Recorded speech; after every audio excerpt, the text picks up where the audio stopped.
Good morning, students. I am going to restart the rest part of narration in imperative sentence, which begins with let. पिछले कक्षा में हमने let me him her them के बारे में चर्चा किया, जिसमें इच्छा से संबंधित और आज्ञा से संबंधित बात की। आज के क्लास के अंतर्गत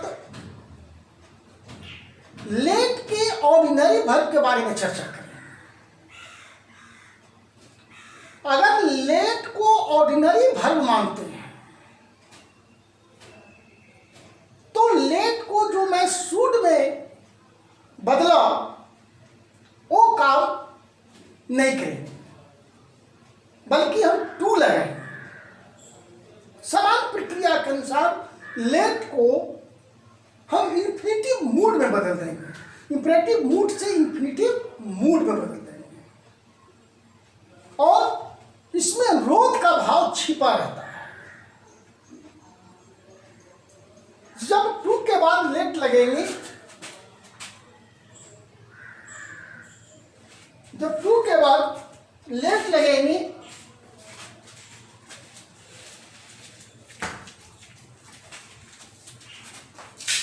तो नरेशन है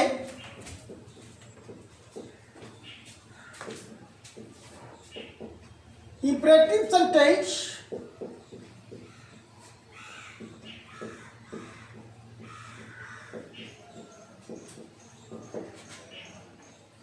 लेट मी हिम हर और देम विश, और दूसरा लेट के साथ अस रहता है तो इसको प्रपोज या सजेस्ट मान लेते हैं। ध्यान रखें। इसी के अंतर्गत अब देखेंगे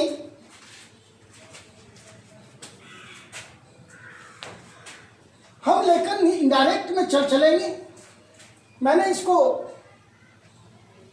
पिछले क्लास में बताया है विश, लेकिन इसी में हम अब ऑर्डिनरी वर्ब के रूप में चलेंगे। ऑर्डिनरी वर्ब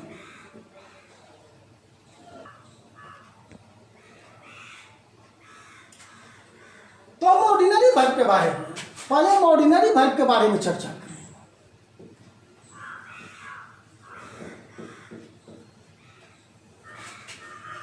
यदि लेट मी हिम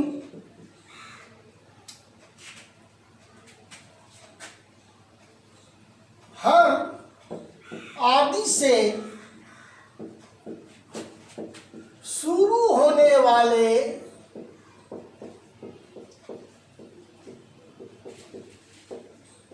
आदेशवाचक वाक्य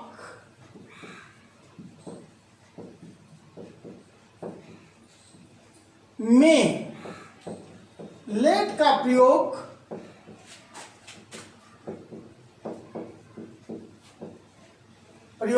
ऑर्डिनरी वर्ब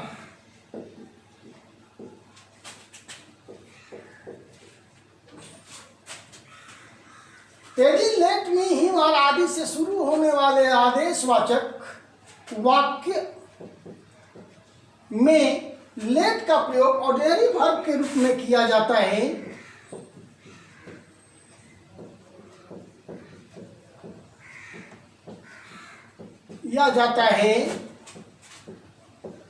तो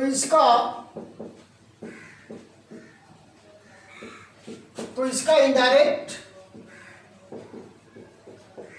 समान प्रक्रिया के द्वारा बनाएंगे। सामान्य प्रक्रिया के द्वारा बदलते हैं। ध्यान रखें। समान प्रक्रिया जैसे लेट को जब शुड में बदलेंगे तो विशेष नियम, और जब लेट के पहले टू लगाएंगे तो यहां पर लेट का अर्थ अनुरोध होगा, अनुमति होगा, आज्ञा होगा। तो ऑर्डिनरी वर्ब के रूप में लेंगे तो लेट के पहले टू का प्रयोग करते हैं। उदाहरण देंगे तो समझ जाएंगे आप। जैसे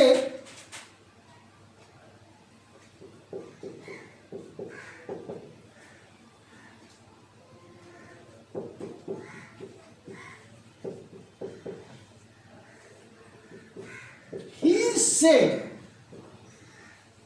to me,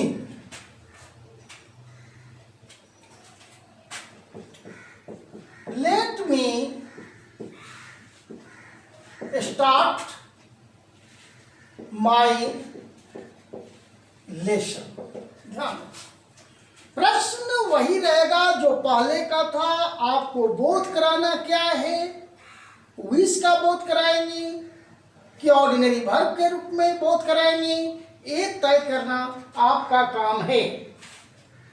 अब यहां पर ऑर्डिनरी वर्ब के रूप में देंगे तो इसको हम इंफिनिटिव मूड में बदल देंगे। विश का बोध कराएंगे तो इन्वर्टेड कोमा को हटाकर दैट लगाते हैं। ध्यान रखिए। जैसे देखिए दो नियम इसमें भी लेके चलेंगे। अगर रिक्वेस्ट का बोध कराना है तो ही रिक्वेस्टेड करते मी, ही रिक्वेस्टेड मी, मैंने सेड टू को रिक्वेस्ट बदलती है। अब यहां पर दैट भी मत लगाइए, ऑर्डिनरी वर्ब के रूप में लेके चल रहे हैं इसको, तो टू लेट हो जाएगा। ये देखिए, ये इंपरेटिव मूड है। लेट क्या है, V1 है। अब 2 + V1 आ गया तो इंफिनिटिव मूड हो गया। अब मी को बदलेंगे ही के मुताबिक तो हिम हो जाएगा, क्योंकि ये ऑब्जेक्टिव केस है, ये नॉमिनेटिव केस है। तो जब टू लेट लगाएंगे तो ये यहां पर ऑब्जेक्टिव केस का ही प्रयोग होगा। ध्यान रखिएगा। पहले क्या करते थे, नॉमिनेटिव केस बदलते थे। जैसे मान लो अगर नॉमिनेटिव केस बदलते तो हिम का क्या होता, ही। अब लिख देंगे यहां स्टार्ट, स्टार्ट हिज लेसन। और अगर दूसरे नियम से लेके चलेंगे जिसमें अलाउ है, परमिट है, तो might be allowed, should be allowed, जो पहले बताया हूं उसी को रिपीट कर रहा हूं। इसका ही हो जाएगा ही रिक्वेस्टेड मी। तो आप क्या करेंगे, दैट लगाएंगे। इधर रखिएगा। तो दैट लगेंगे तो शुड भी लगेंगे, माइट भी लगेंगे। और अगर ट्रू लगाएंगे तो नॉमिनेटिव केस में भी बदलना नहीं है, क्योंकि लेट के बाद जब भी आता है तो ऑब्जेक्टिव केस आता है। इस बात को ध्यान रखना है। और दैट के बाद फिर क्या करेंगे, लेट को शुड में बदलेंगे। उसके बाद आप तय करेंगे कि शुड भी लगाएं कि माइट भी लगाएं। माइट भी अलाउड भी होता है, शुड भी अलाउड भी होता है, और कहीं कहीं मस्ट भी अलाउड भी होता है। दैट इसका हो जाएगा ही शुड बी अलाउड, और शुड बी के जगह नहीं लिखेंगे तो यहाँ माइट भी लिख सकते हैं। अगर शुड नहीं लिखते हैं तो उसके जगह माइट भी लिख सकते हैं। अलाउड या permitted, permitted to start his lesson. ध्यान लिख लीजिए।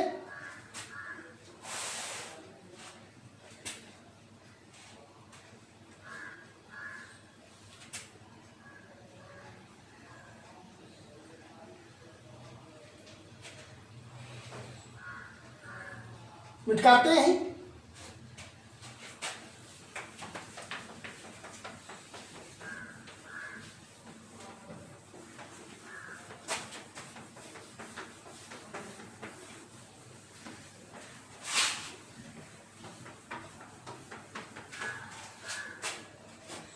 दूसरे उदाहरण को ध्यान से देखें। She said to her father,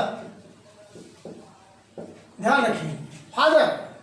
She said to her father, let me go to the movies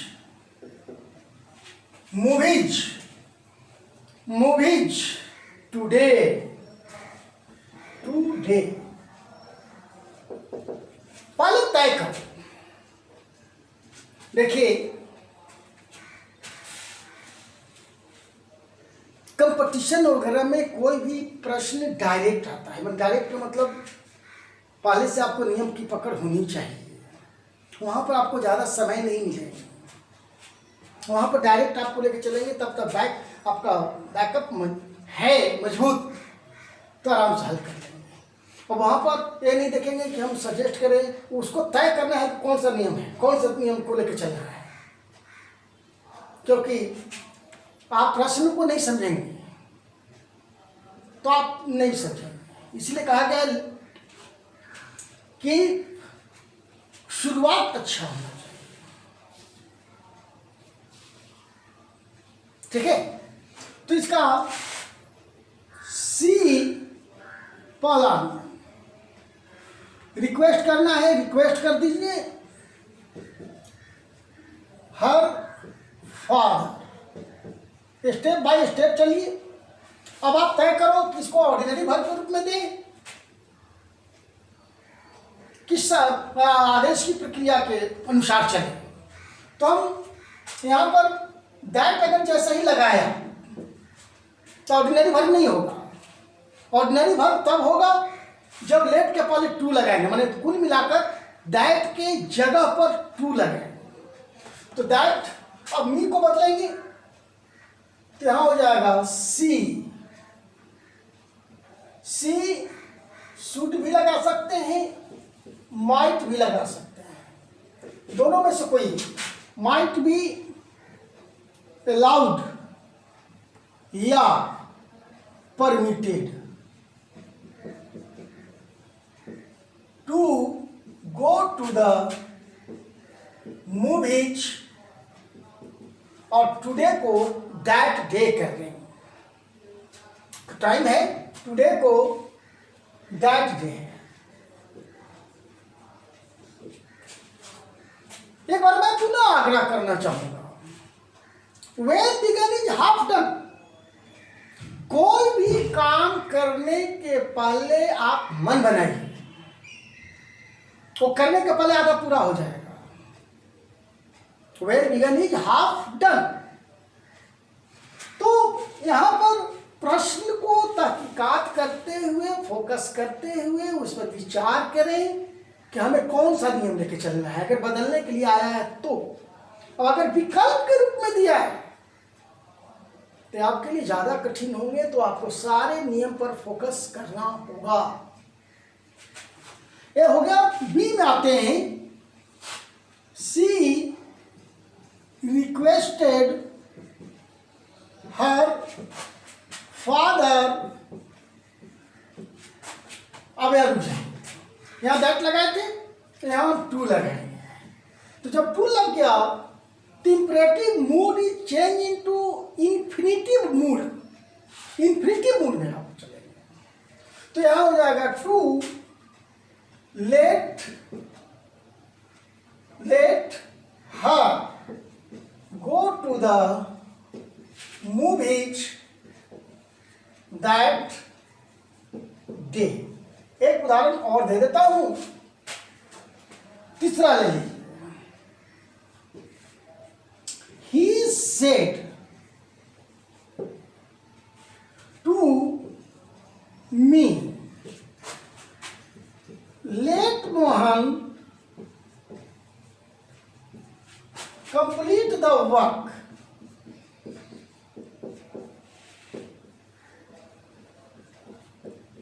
यहां पर लेट को अगर ऑर्डिनरी करेंगे तो टू लगाएंगे, तो पहले ऑर्डिनरी वाला बता रहा है। तो ही टोल्ड भी कर सकते हैं, रिक्वेस्ट शो करना चाहेंगे तो रिक्वेस्ट भी कर सकते हैं। ये आपके ऊपर है, ये जो तय करते हैं ये आपके ऊपर, आप किस सेंस में ले रहे हैं। तो बोलने का ढंग अलग अलग होता है। जैसे मैं अच्छा बात बोला, आप कभी कभी उसको नेगेटिव मान लेते हैं, मैंने नेगेटिव बोला आप पॉजिटिव मान लेते हैं, तो आप अपना सेंस लगाते हैं ना। तो ऐसी है यहाँ भी, मान लो कि 4 नियम है तो 4 नियम आप सेंस लगाएंगे, वो लगाएंगे, पहले तय कर लीजिए। अब यहाँ पर 2 लगाते हैं तो 2 लेट हो गया, ये देखिए तो 2 लेट हो गया, दिन फिट मूड। अब इसके बाद मोहन को ज्यों का त्यों कर देंगे, मोहन कंप्लीट द वर्क। देख लीजिए, अगर आप दूसरा नियम से लेके चलेंगे तो दूसरा नियम से लेके चलेंगे तो क्या करेंगे, दूसरा नियम में 2 की जगह पर हम दैट लगाएंगे। तो जैसे ही दैट लगेगा तब आपको लेट को शुड में बदलना होगा,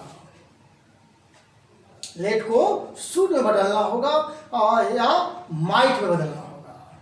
तो माइट के बाद जब भी लिखेंगे, शुड के बाद जब भी लिखेंगे तो बी लगाएंगे, तो बी लगाएंगे तो इसका हो जाएगा ही रिक्वेस्टेड मी दैट लगा दिया। अब दैट लगा देंगे तो मोहन को जो का त्यों कर देंगे, क्योंकि बदलेंगे ही नहीं, क्योंकि 3rd पर्सन है। अब यहाँ लेट को किस में बदलेंगे, शुड में। शुड के बाद बी लगाएंगे, परमिटेड करना है परमिटेड कर दीजिए, या अलाउड करना है अलाउड कर दीजिए। To complete the work. Let मतलब पहला नियम के अंतर्गत ध्यान रखेंगे, पहला नियम के अंतर्गत हमने बता दिया। एक नहीं हुआ और उदाहरण देते रहे हैं। सी सेड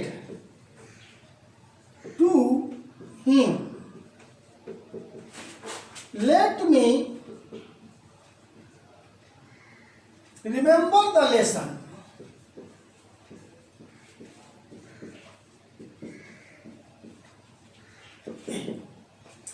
दोनों नियम से लेके चलेंगे। सी रिक्वेस्ट करना है रिक्वेस्ट कर दीजिए, टोल्ड करना है टोल्ड कर दीजिए, हिम कर देंगे। अब आप तय कर लो कि इन्वर्टेड कोमा को हटाकर दैट लिखे कि टू लिखे, ये आप तय कर लो पहले। अगर आप दैट लिखना चाहेंगे तो दैट लिख दीजिए, तो दैट लिख देंगे तो प्रक्रिया आगे बढ़ जाएगा। तो अब लेट को आप क्या करेंगे, शुड में बदलेंगे, इसको क्या है नॉमिनेटिव केस में बदलेंगे, उसके बाद सन के मुताबिक बदल देंगे, उसके बाद बी लगाएंगे, ध्यान रखेंगे। तो दैट मी को बदलेंगे, आई किया, आई को कर्ता के मुताबिक बदलेंगे, आई को सी के मुताबिक बदलेंगे तो सी हो जाएगा। तो यहाँ हो जाएगा सी शुड या might be allowed to remember the lesson। दूसरा नियम ले लेंगे जो ऑर्डिनरी वर्ब के रूप में रहेगा। सी रिक्वेस्टेड हिम, रुक जाइए, अब दैट जहां लिखे हैं इसकी जगह हम क्या लिखेंगे, टू, यहाँ टू हो जाएगा। टू और टू के बाद V1 मानेंगे, लेट को V1 मानेंगे, V1 हो गया। मी को डायरेक्ट बदलिए ऑब्जेक्टिव केस में, तो ऑब्जेक्टिव केस है ही हो, फिर सी को ऑब्जेक्टिव केस तो हर हो जाएगा। तो हो जाएगा मी को डायरेक्ट बदलिए सब्जेक्ट के मुताबिक तो हर हो जाएगा। हर रिमेंबर द लेसन।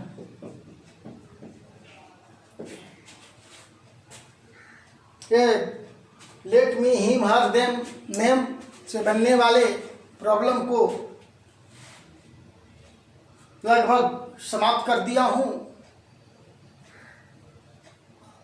इसके बाद हम लोग लेट अस पर विचार करेंगे।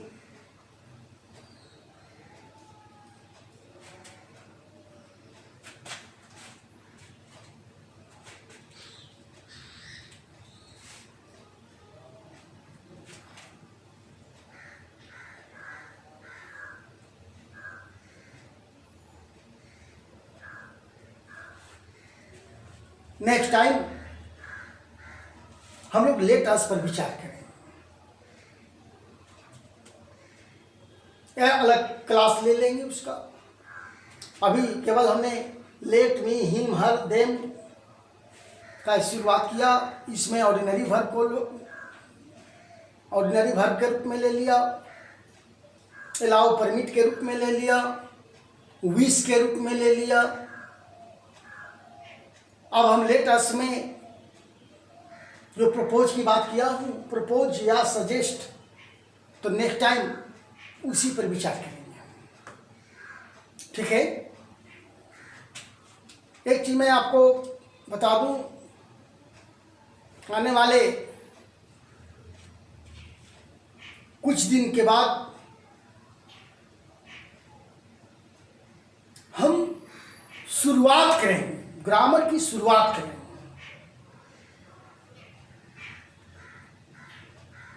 जो विद्यार्थी रुचि अगर रखते हैं तो उसमें आप भाग ले सकते हैं। अभी तो हम डायरेक्ट सिलेबस के अनुसार चल रहा हूँ, लेकिन जब हम शुरुआत करेंगे तो शुरुआत करने के पहले संवाद करेंगे कि फलाने तारीख से हम लोग ग्रामर की भेद से शुरू करेंगे। व्हाट इज ए ग्रामर, वहाँ से शुरू करेंगे और प्रत्येक पहलू पर फोकस करते हुए आगे बढ़ेंगे।